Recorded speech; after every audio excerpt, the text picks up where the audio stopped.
and kicks the ball out of bounds. Chillicothe throw in. It's going to be Dylan Clark.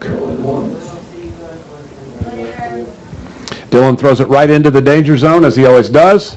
I think he's going to take a shot right here. Dylan takes a shot, and the ball does go out of bounds on Smithville. He took a shot, and it bounced right off of the Smithville player. And I was saying a minute ago, though, we're down by 3. We can't be thinking that we're down by 3. We just got one goal at a time. One goal at a time. Kind of like one game at a time. You do your best with each and every time you possess the ball.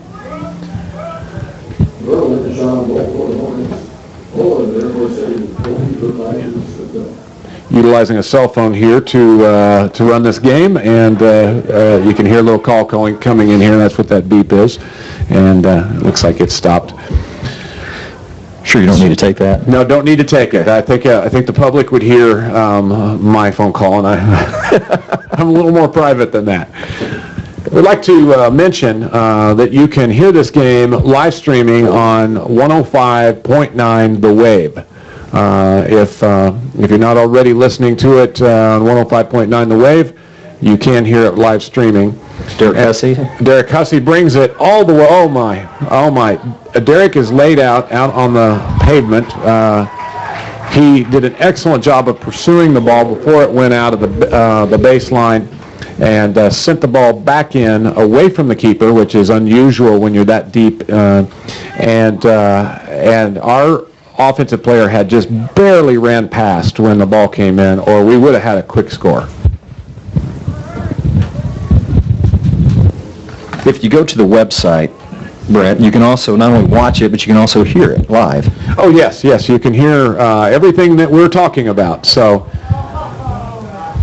okay, had a collision out there between Trent Moore, a Smithville player, and our keeper, Trey Beatty. It was a 3-way collision. They all got up, though. Yes, they all got up. Everybody's holding something, but they are up. Wow.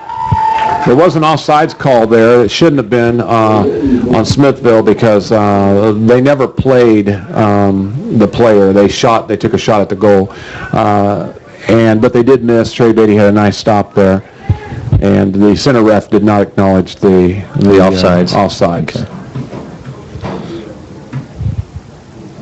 Okay, so right there would be a good time to settle that ball and then control it. Instead of just kicking it around. Instead of just kicking it around, we had a little time there to control the ball, just like you saw them do, Smithville do, and settle it and control it. Now, I talk about these things, and I guess I want everybody to know that is how we usually play. That's right. It's not like we don't know what we're doing, because we do. It's just that Smithville's playing their game, and we're not playing up to our normal capabilities. Don't want to take anything away from our kids. They always play with heart. They always go out at the end of the game. They do leave nothing on the field. That's right. I mean, they give it their all.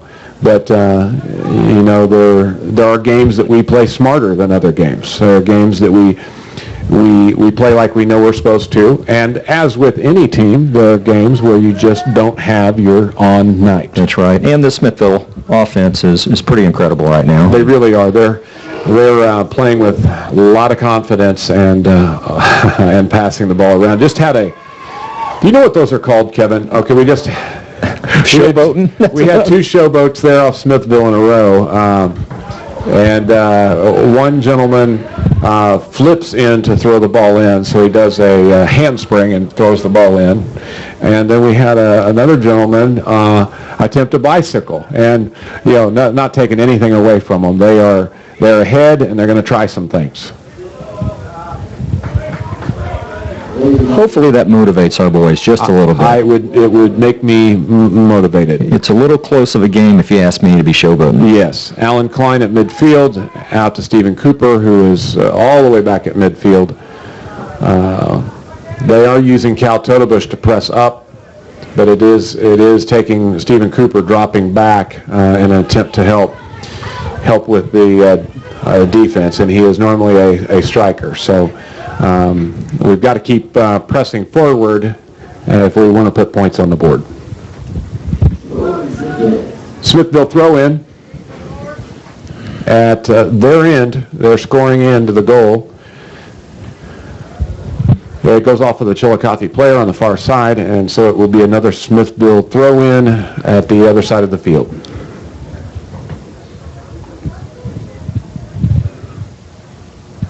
Let's see if there's any acrobatics this time. And it doesn't look like there's going to be this time. Oh, excellent job. John Klein goes all the way back to the defensive side, intercepts the ball, and then attacks the ball, sends it upfield, outruns about, I'm not bragging here, by the way, but he outruns about 3 players, takes the ball again, Smithville gets it back, and then John proceeds to get up off the ground, and, oh, Stephen Cooper takes a shot. It misses just high, but, and that was a good shot. Something about 6 inches above the goal? Yeah, it was a good shot. It was a really good poke at the goal. But John Klein proceeds to run all the way downfield.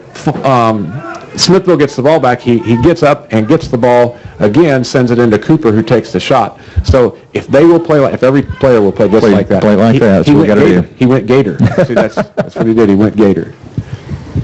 Everybody's got to go Gator out here. And of course, everybody has that capability. They certainly do. They're all good players.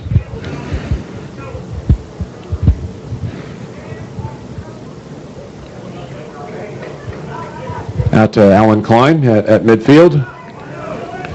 Now we're doing a little better job here of controlling the ball. And we just played it wide as we should have. John may draw a foul. Oh. He sent the ball in. It went off of a Smithville player. Okay, was that what happened there? I was trying to figure out if he was trying to shoot it or... Yeah, he doesn't normally shoot that high, and I couldn't figure out why the ball went so high. It almost made a field goal, football field goal. So corner kick out of that. Corner kick, which is called a set piece in the English circles. And just about had a score. Who was that corner? Was that Cal Totebush that sent Cal in the corner? Cal Totebush sends the corner in, and looked like maybe it was Nate McKitty who took a shot at that.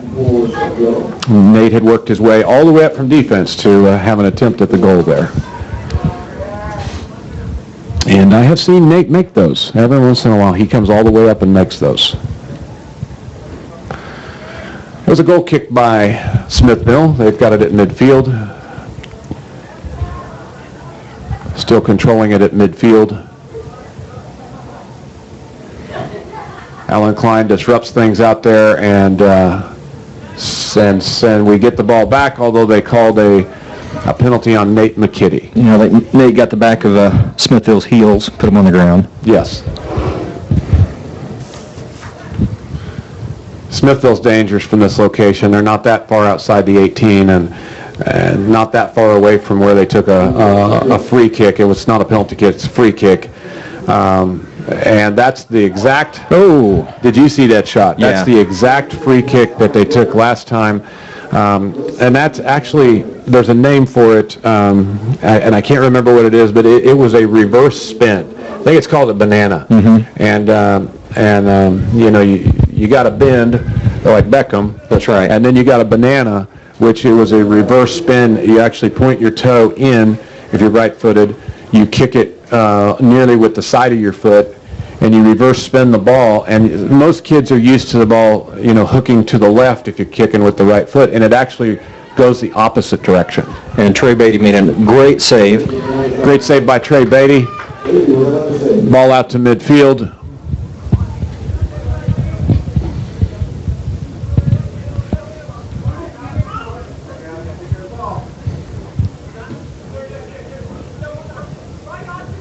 Dylan Clark doing a great job of slowing that play down. That gentleman was just waiting on Dylan to make a move, and then he was going to pass it. And Dylan could see that coming, and he really just played the middle and forced the guy to make a different commitment. That allowed our defense to set up a little bit. Yes. There's so much to be said for a defense slowing the player down to allow for defensive support.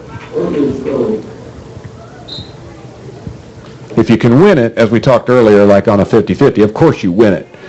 But if they've got control of the ball, and you especially if you're the last defender, you certainly want to slow that player down. Chillicothe gets the ball.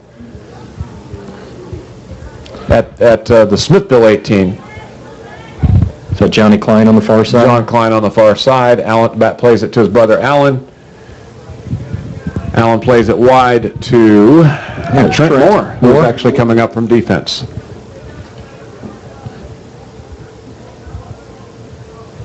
Controlling the ball at midfield, Allen Klein. Nice pass out to Stephen Cooper. Cooper dribbles. Back to Allen Klein at midfield. Nice pass backwards to Ulysses. Played the trailer, Ulysses Rojas. Ulysses controlling the ball well. He's playing with some fervor at the moment. That's it's good to see. You got to see him doing that. I want to see somebody set the example. Well, right now we're passing it really well. Nice job by Nate McKitty. A really high in the air header to Derek Hussey, who hustles to try to get to the ball. He does disrupt things and just about keeps the ball, but Smithville does get it back. Smithville to midfield. Nice job by Trent Moore closing on that ball much better now than he was earlier in the game. He certainly was. He made that player feel it, and that's what you have to do. Is that player was offsides. They did not call offsides on Smithville, but he certainly had over half a body length. He was a full body length. He certainly did. And he was just standing there. And so, to explain offsides to folks that seems to be the number one question in soccer, doesn't it? It's a hard one to explain. Yes, it is. Which is one of the offsides rule is one of the rules that causes there to be less scoring in soccer. And of course, I gave you my theory on how we could have more scoring in soccer by the refs just simply calling it in the box just like they would outside of the box. Chillicothe with Stephen Cooper dribbling all the way into the 18 in a scoring position. We're starting to play with more fervor here. You seeing this, Kevin? Yeah, Trent Moore had a nice play. Yeah, Trent is still going with it. He's pushing really hard. We are starting to play like we're supposed to play. And we're keeping the ball on our side of the field. Yeah, we're pushing the ball up, but the offsides call does keep people from cherry picking in front of the goal, so it does slow scoring down.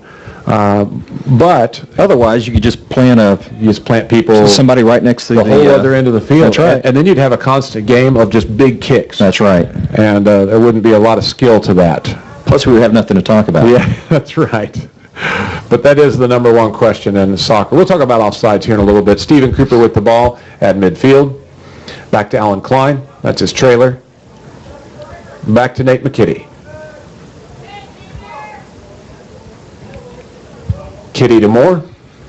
Moore saves it, kicks it off the Smithville player for a Chillicothe throw-in. Moore throws in. Nice control by Derek Hussey. Out to Allen Klein, at midfield to Allen Klein. Allen tries to play it back to Derek on an overlap. He does. We bring it up to the corner. Nice try by Stephen Cooper, who tried to play Dylan Clark in the corner. Had Dylan got that ball, he would have crossed it. Look how wide open Derek Hussey is. Yeah, that would have been a great opportunity for a score. And Smithville just barely got a foot on that ball. Throw in by Dylan Clark, puts it in the danger zone. And they kick it out, back to Dylan Clark. Dylan sticks it back in the danger zone. Oh. John Klein did go gator there and just about put that one in. The keeper kept the ball, but of course the reason you want to go gator or very aggressive at your end of the goal, where you're able to score, is that if you put a lot of pressure on that keeper by getting really physical, a lot of times they'll bobble the ball and you'll put one in. Now they'll take their eyes off the ball just for a second to see you flying in. And then all of a sudden you've got to score. If you back down in that position, it's a mistake. Worst thing that can happen, you get a free kick. Their team gets a free kick from there because of a foul. But guess what? You're at the other end of the field. You're not going to be able to score from right there. Allen Klein controlling the ball nicely to Nate McKitty, to Hussey. Got to win that ball right there, guys. Right. To Clark. Nate McKitty wins the ball to Clark. Dylan kicks it out on a Smithville player, off of a Smithville player, and Dylan Clark throws the ball in from the side. This time of the game, you start noticing some of the kids, Nice throw in there from Stephen Cooper. Great defense by Ulysses Rojas. They're playing the second half the way they can play. Not quite there, but they're getting there. They're getting their confidence. I think they realize they have nothing to lose now. Let's just play ball. Just play ball. We're going to break through here. We broke through several times, and I can see a breakthrough coming. Let's talk about that offsides just a little bit. You can't just send a player downfield to cherry pick. You can, however, run past the last defender once the ball is kicked. So similar to American football, let's compare it to American football. You're offsides if the offensive receiver takes off downfield before the quarterback gets the ball. And it's very similar to that in that you can't go run downfield before the ball is sent. So the offensive player is like a quarterback, and he's going to send the ball, and you can see that he's going to send the ball, and you can take off running. And just as long as you don't pass that last defender, that line of scrimmage, which almost becomes the line of scrimmage, before the ball is kicked, then everything is cool. But the only problem is, in soccer, the line of scrimmage is moving. It is a moving line of scrimmage, and the line of scrimmage is the last defender. Now, Dr. Brick, who is responsible for a lot of why we have built such a great soccer program in such a short time, would say that it is second to the last defender, referring to the keeper. The keeper. The keeper's a defender, and then you've got your back, which usually is four guys. And as long as you aren't past the last defender, which becomes the line of scrimmage, before the ball is sent, here comes Alan Klein is taking a shot. Handball. Handball in the... Handball, they did not call a handball. It was plain as day, but they did not call it. Instead, they called offsides on Chillicothe. But to finish up what I was saying, as long as that ball is not kicked until your offensive player you're trying to send the ball to, as long as he's not past the last defender before the ball's kicked, it's okay. It's okay that once the ball's in the air, that your offensive player outruns that last defender. Right. Hearing some Hornets fans down here getting a little frustrated, it kind of is going back to the pushing in the back. They're just seeing a lot of pushing in the back without a call. And they're, we do a pretty good job of keeping our mouths closed, usually 3/4 of the game. We do. And usually it's that last quarter of the game where, if the game has some, some calls that are consistently not good, that's when our mothers and fathers start to get a little bit frustrated. And then, comments start getting made. But, hey, here's the thing. In American football, there are comments about the refs and everything else being hurled the entire game. That's true. I mean, the whole game. There's a lot of things being said. Shoot, there's profanities. There's all sorts of things. But for some reason in soccer, soccer fans are expected to, maybe be a little bit more like a tennis player, where everybody's a little more quiet. They called the handball on that one. They called a handball over there on Chillicothe. The ball was kicked up to our player, and it did hit his arm. He had his arms pinned to his side. There was no stopping that ball from hitting his arm, but they did call an unintentional handball. And again, an intentional handball in the box at the other end of the field, missed. And so they're in the exact same scoring position that they were in earlier tonight when they got the score. And that boy has a good kick. He has that reverse spin banana kick, and I'll tell you, it's a strong, strong kick, and I can see why he scored earlier, because that is, Alan Klein is busting past everybody. He just about goes all the way through, and it gets tackled at midfield. Actually, past midfield. It was 2/3 of the way to our goal for a score, and he gets tackled. Smithville with the ball at midfield. We have 16 minutes left in this game. Once again, you can hear this game and both audio and visual live streaming live on 1059thewave.com. This game is being recorded, televised, and I do believe there will be the possibility of people being able to buy the DVD in the weeks to come.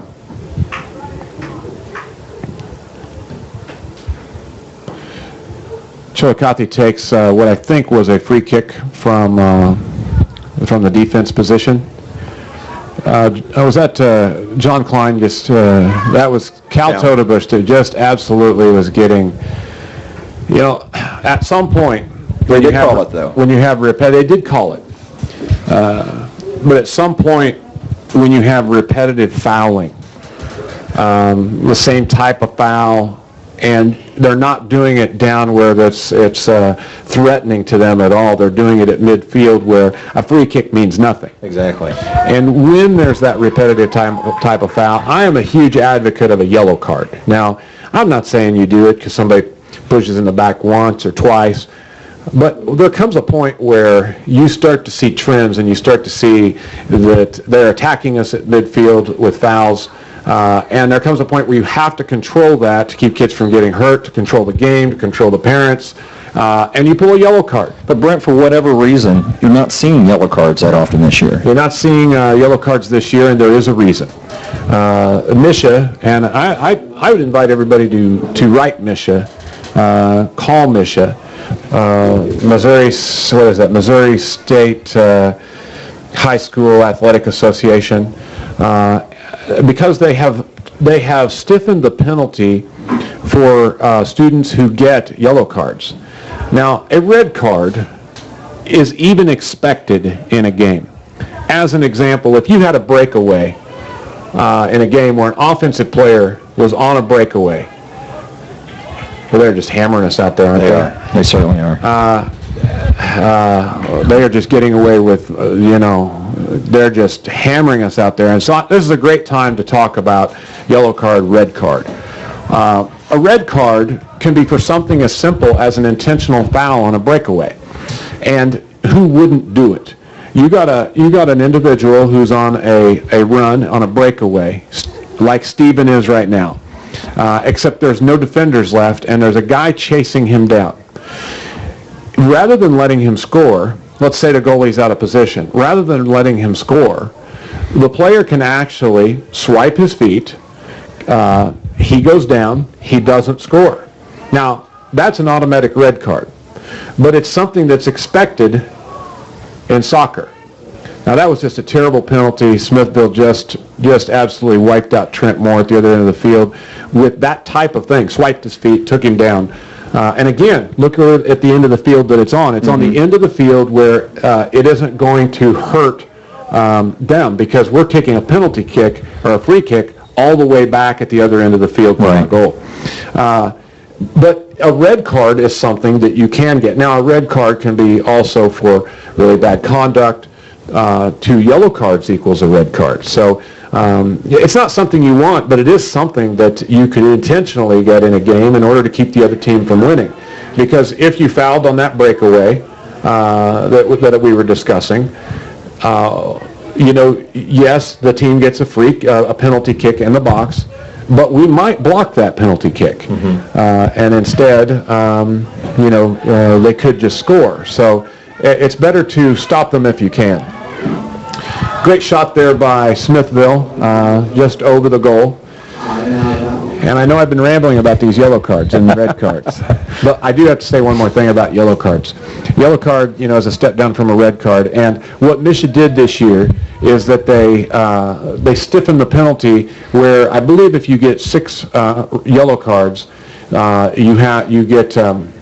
you get suspended from the game And I believe it's for one game. I don't know that for sure, but because of that, the refs know, and they don't want to see the kids not play, so they don't call it now.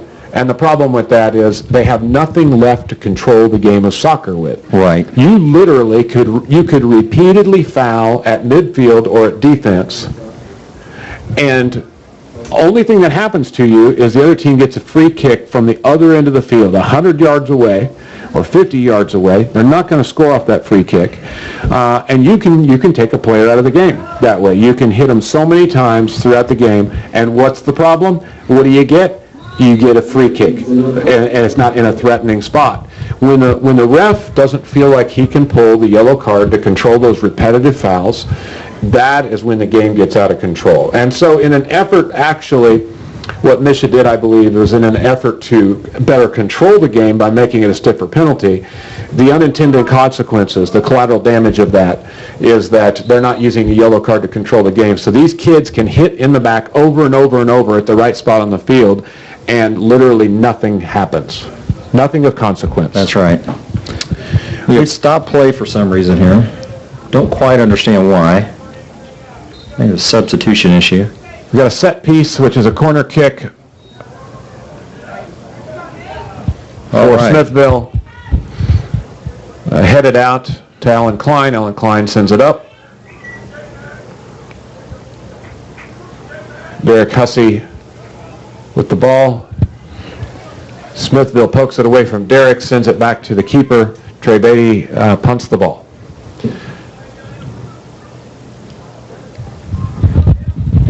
Down to 10 minutes left in the game. You know, the problem with those three scores right out of the gate, now we're playing our game, and as you can see, there's been no more scores, but it does set you on your heels. That's right. Puts you on your heels where you're just not able to play your game the way you normally would, and they're doing so much better. But just like you see Smithville taking shots that maybe they wouldn't normally take and hot dogging it a little bit, which, hey, I mean, good for them. I mean, they're feeling good, they're feeling confident, and they're playing confident. I just wish that it was Chillicothe it was playing. That's the only thing. And then you play so much better when the heat's not on, That's right. and then you can take the defensive player and push them up, and you start putting a lot of pressure on the other side. And we just don't have the convenience of that at this moment. And right now, we're staying on our defense. We got to get one goal out of this game.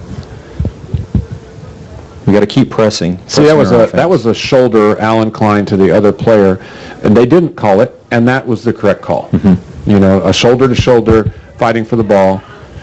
Good call. Good not call. But a lot of times they'll call that because, Allen hits pretty hard. Derek Hussey hits pretty hard. Brandon Murray hits pretty hard. And Stephen Cooper with the run? Yep, he's got to run. He's got John Klein wide open, and he sends it out to Derek Hussey, who is also wide open, and Derek just barely misses the ball. Looks like Stephen's got a cramp going out there in his left calf. He passed it over to Derek and got it just a little behind him. Didn't quite lead him.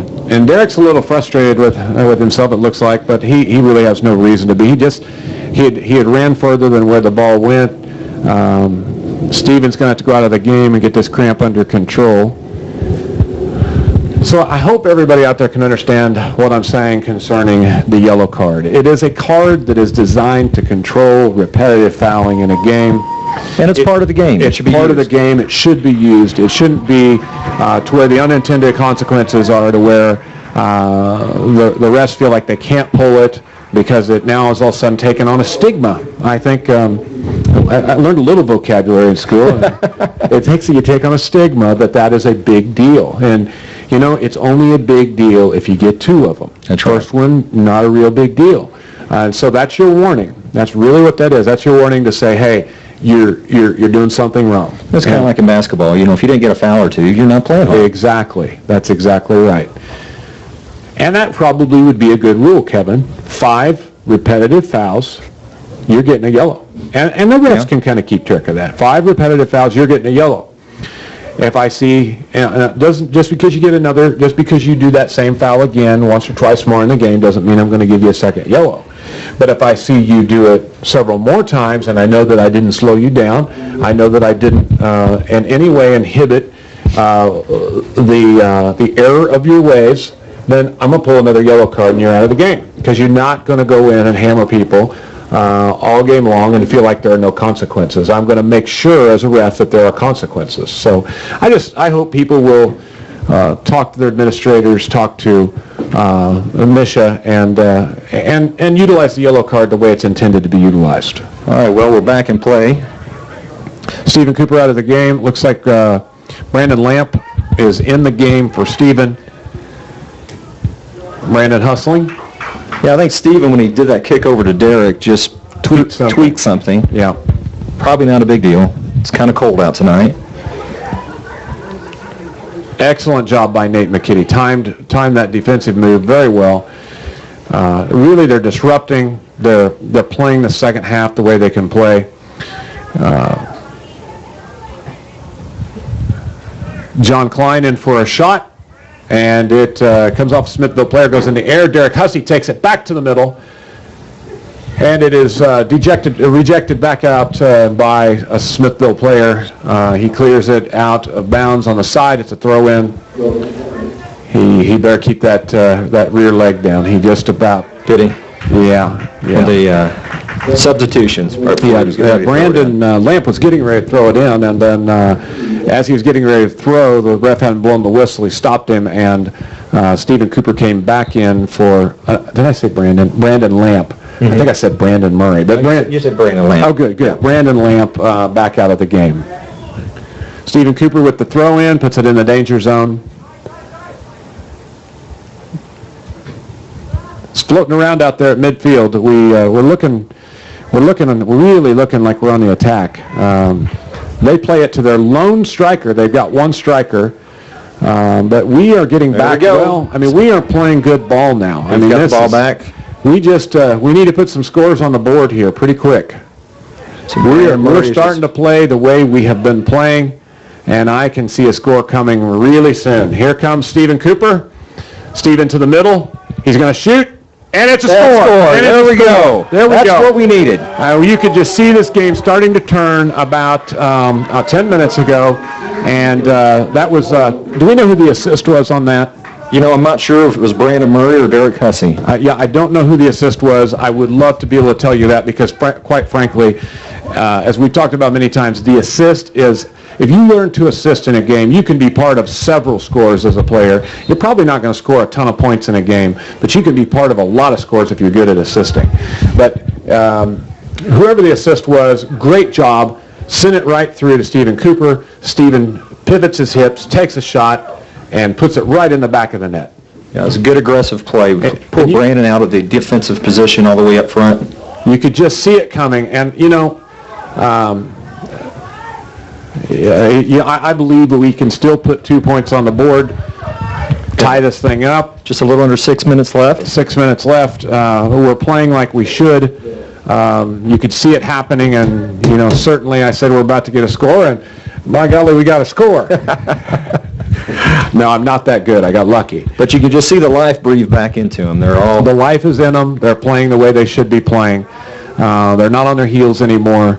And Smithville doesn't look too happy right now. They don't. They're starting to. They're really starting to look like the team that's getting a little bit worried, because I think they're sensing this change of momentum here, and we're not afraid to attack that ball with the defense now. That is the change that was made. Is at the defensive level. Kevin pointed it out early on. He said, we really got to close that gap. We really got to approach that ball. We got to win that. And that is the change that was made at half. And just that change of spirit, that change of attitude. Just that change of attitude. Wow. That is that same boy with that kick. And we had just about cleared that ball. The ball came in from the side. It was high in the air, and it came down. We headed it, about cleared it out. We cleared it out to a gentleman standing just again outside the 18. So it was, he was at about the 20-yard line, and he's got a really, really strong kick, and he put that ball in there at a high speed once again. So just as we were talking about our momentum, They busted our momentum just a little bit. But I don't think we're going to play any different. I think we're going to keep playing real aggressive ball. And at this point, had we played the same in the first half as we are in the second half, if you follow me, each team has scored 1 point in the second half. Tie game. Feasibly, you got a tie game. Unfortunately, we played 2, though. Yes. On this game, if I had predicted to win, that we would win, which I did, feel like you did. I asked him before this game is one that we would win, and we still might. I did feel like it would be really based on the defense, and I really felt like if we could hold them down on their scores to near scoreless, as we have in the second half, and we have a very strong offense. If we could put just 1 on the board, maybe 2, that we could get down to a 2-1 victory, and that was really what I would have thought. And so here we are at a 1-1 second half, and that is how I felt the whole game would go. And they just have played good ball, and we are not having an on night. But you know what? They didn't score that. No, that's on the outside of the goal. It looked like it was going in, and the Smithville crowd was cheering, but it did go to the outside of the goal. Well, we have had experience playing tough teams. What is the team that we played in Chillicothe that was the... St. Paul Lutheran out of Concordia. With the 6'5". Yeah, the keeper was 6'5", and very tough to put and, in that particular game, I never have watched the game film, that we did put a score in early second half, which would have won the game for us. We were called offsides. It looked impossible to anybody that I talked to that we were offsides because everybody was bunched around the goal. Right. But they did call offsides. John had put a ball in the back of the net, and they called it back. And that game came down to a bit of a heartbreaker. It was double overtime, and then penalty kicks. There's a penalty shootout. And Stephen Cooper takes a shot. Wide to the right. Yeah, those are we can't shoot from that far out. We had 2 wings open. Those are the kinds of... That's a desperation. Yeah, we're getting a little bit desperate. It's 2:21, and I can understand why. 2:21 left in the game.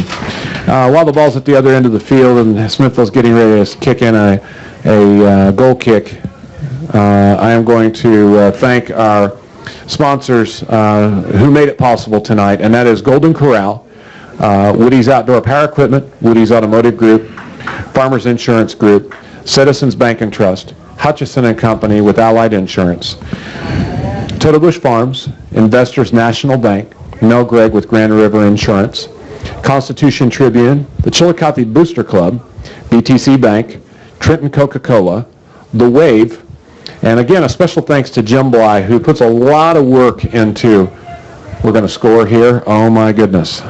John Klein about got an impossible score there. Brandon Murray up again. Brandon's going in for a shot, and he takes the shot, and the keeper was there. But with, Jim Bly, he's the gentleman that you'll see with a big camera walking around to a lot of the games. He really just wants to support Chillicothe sports, and his heart is in sports and video, and it was Jim who they fouled him in the box again. There we go. They've got to call that foul. I think they called that one. You see the line judge saying there's a foul. The center ref does not call it, and at this stage in the game. He's not calling it. Yeah, he did not call the foul. It's unreal. John Klein again drives the box, gets tricked 2 different ways. Because he didn't fall, they didn't call the foul. Now, what do you think about that whole thing? That's unbelievable. Falling seems to draw a foul, but doesn't that entice a player to flop? Do it again. What's to stop you from doing it? A foul ought to be called whether they fall or not. If the player stays on his feet, does not matter. If it's a foul, and it was a clear foul, it should be called. 15 seconds left in the game here. Again, it was in the box, so that's why they don't call them sometimes. Right. So, anyhow, Jim Bly, just really supportive of the Hornets, and Chuck Haney, always a great supporter of the community. Mayor Chuck Haney. The game is drawing to a conclusion. 3, 2, 1, and that is the end of the game. And the Hornets do a great job second half. It's a 1-1 game second half. It's a tie. No, wait. Was it a 2-1 game second half? And that'll be 1-1. No, it was a 1-1 game second right. half, and this is how I thought the whole game would go. Unfortunately, we just, as we discussed before the game, Played a little bit back on our heels the first half. played on our heels the first half. We didn't attack the ball, and it really got us on the defensive. So, hey, I'm going to let you take the mic here for just a second, and actually, I think we'll go to a timeout for our sponsors. We want to thank them, and we want to give them an opportunity for you to hear all about their products and services, because if it wasn't for them, this wouldn't be possible. So we'll be gone for 3 or 4 minutes. We'll come back and wrap the game up.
Right now, just about.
Back here, I don't want to forget about senior night, Hornets senior night, which is Tuesday, the 22nd of October. We really like to rally a big crowd out to Hornets Stadium. I think the parents are hoping that the coach will choose to play the varsity the second game so that So everyone can make it to the game. everybody can make it to the game. We'd like to have our own lights night, where a lot of people come out, whatever night it is, Tuesday night lights. But we'd sure like to get a big crowd out there. Hopefully we'll play second. No guarantees on that, but then other students that are in other sports get to come, and what a great season that we are having. And again, we showed in the second half what we can do against the Smithville Warrior team. Could have been a much closer game. We started out poking the ball there quite a bit. Looked like we were going to be on the offensive, but we did end up kind of playing on the defensive a little bit.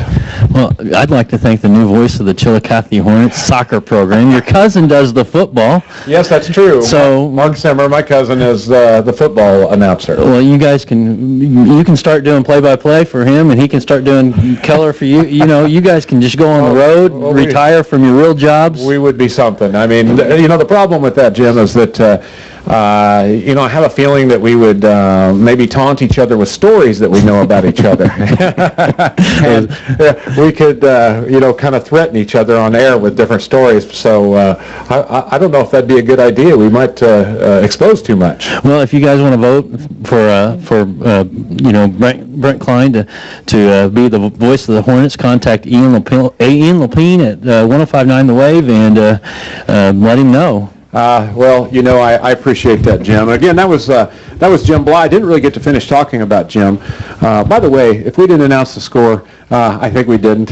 I don't think we really want to talk about it. We sure talked about that second half, but the score ended up 4-1. That's right. And second half 1-1. Yeah, second half 1-1, and that is as close as we have played Smithville in the past. And this is an unbelievable team. But Kevin, I hate to say it, but watching them in the second half, and literally it was about 16 minutes from the end of the game, maybe 20 minutes from the end of the game, we started lighting up the way that we know how to play. And it's not because they put in substitutions or anything like that. In fact, they were getting very frustrated. So we showed that we can play with them. So anyhow, that was Jim Bly, and I didn't get to finish talking about him earlier, but you see him taking pictures, video, at different functions, basketball games, football games, baseball games. It doesn't matter if it's sports oriented. His passion is Chillicothe sports, and his passion is really gaining exposure for Chillicothe sports, and certainly so. So if you see him around a game holding his camera, give him a tug on his shirt and just tell him thank you. Just tell him thank you. Jim does this stuff for free. I don't know if you know that, and he can't, he can't do that forever. He does work for WHB TV, 810 radio, and does a great job for them. This equipment he has here is just unreal that he's bringing in to film these games, and it's just unreal. But Jim has just done a great job, and again, he just called and offered to do this at no charge, and that is awesome. That is awesome. So thanks to Jim Bly. Also like to thank Golden Corral, Woody's Outdoor Power, Farmers Insurance Group, Citizens Bank, Hutchison and Company with Allied Insurance, Total Bush Farms, Investors National Bank, Mel Gregg with Grand River Insurance, Constitution Tribune, Chillicothe Booster Club, BTC Bank, Trenton Coca-Cola, and 105.9 The Wave. And again, to Chuck Haney, who has a show on the Wave, several shows. One of them is Chatting with Chuck, and it's a program of it's Mayor Chuck Haney, and it's a program that really is all about Chillicothe and what's going on in Chillicothe, and then he does a sports program as well. I can't tell you those times, but what Chuck did do is went around and rounded up sponsorships to be able to put this game on the air tonight, and he does a great job for us. So if Chuck comes knocking at your door, he's just trying to support the Hornets, and that's what he's doing. And he doesn't ask a lot of money. a sponsorship for tonight's game. And I'm not trying to take away from the sponsors who did do it, but a sponsorship for tonight's game was $50. Now that's a lot of exposure for not a lot of money. That's right. The Wave never tries to make money. In fact, it's a not-for-profit station that is really there to put a positive alternative, positive music, something you can listen to safely as a family. So we try to cover costs, and that's really about it. Would it be nice to get some money in the coffers to buy some new equipment once in a while, or pay Mr. Bly for all the work he does, pay Chuck Haney for all the work he does, and pay him well?